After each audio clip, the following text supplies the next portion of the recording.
Hey guys, তো আজকে আমরা যাচ্ছিলাম কালী পুজোর জন্য প্রসাদ খাওয়ার নিমন্ত্রণ ছিল আমাদের বাড়িতে। তো আমরা সেখানেই সবাই মিলে যাচ্ছিলাম। তো আগে যাচ্ছিলাম আমার ভাই, আমার ছোট ভাই, আর আমরা পেছনে যাচ্ছিলাম আমার কাকিমা, কাকু, মা। তো আমরা আমাদের মাঠ পেরিয়ে যাচ্ছিলাম সবাই মিলে। আমার ছোট ভাই একবার করে আমার হাত ধরছিল আর কাকুর কাছে যাচ্ছিল ছুটে ছুটে। এটা ছিল আমাদের সুন্দর মাঠ।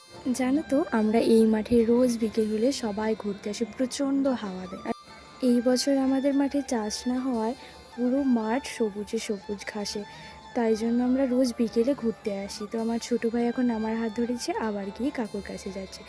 তো মা কাকিমারা আগে যাচ্ছে, আমি আর আমার ঠাম্মা পেছনে যাচ্ছি, কারণ ঠাম্মার বয়স হয়, ঠাম্মা আমাদের মতো অত তাড়াতাড়ি হাঁটতে পারে না, তার জন্য আমি আর ঠাম্মা পেছনে যাচ্ছিলাম। ওই যে দূরে দেখতে পাচ্ছ প্যান্ডেলটা, ওটাতেই আমরা আজকে যাচ্ছি।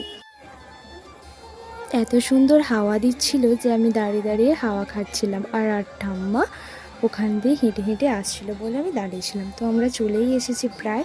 তো এই গলিটা দিয়ে ঢুকলেই নিমন্ত্রণ বাড়িটা পড়বে। তো এখানেই খাওয়াচ্ছিল সবাইদের, প্রচণ্ড ভিড় ছিল। প্রথমে দিয়ে দিয়েছিল একটি জুস এবং সবাই খাচ্ছিল, তো আমরা দাঁড়িয়েছিলাম। ফাইনালি আমরা বসে পড়লাম আর দিয়ে দিল পাতা আর গিলাস, তারপরে দিয়ে দিয়েছিল জল, যেটা দিয়ে আমি ভালো করে পাতাটাকে ধুয়ে নিয়েছিলাম। তারপরে পাতাটা ধুয়ে নেওয়ার পরে দিয়ে দিয়েছিল প্রসাদ, নুন।